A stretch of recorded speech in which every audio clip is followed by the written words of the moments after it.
In this video, we're covering the Gap Today Direction Report.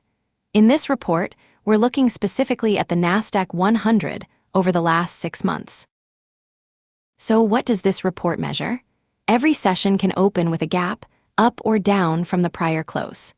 This report tracks whether that opening gap direction carries through to the day's actual close, or whether it often reverses instead. Knowing whether a gap is trustworthy changes how you trade the open. If the direction tends to hold, you can lean into the gap. If it tends to reverse, fading it is the better play. Here's how the session resolves. On the Nasdaq 100, out of 129 sessions, a gap up closes green 29% of the time and closes red 25%. A gap down closes green 26% of the time and closes red 20%. Put together, the gap direction holds into the close 50% of the time. That's close to a coin flip on its own, so the raw headline isn't the useful part here.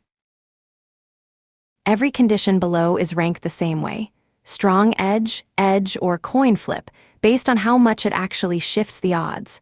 Scroll down, and the strongest read sits right at the top, already open for you.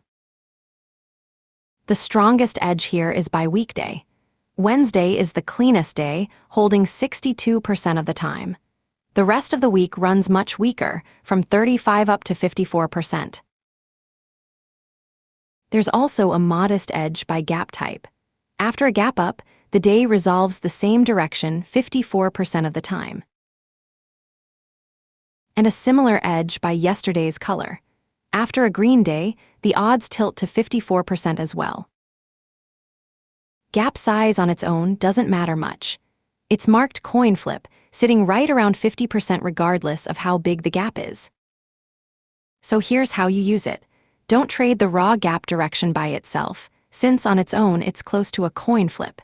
If it's a Wednesday, that edge is real and worth leaning on. A gap up or a green prior day both nudge the odds slightly your way too, but gap size alone tells you nothing. And this works the same way for every instrument you trade. Every report like this lives in market edge.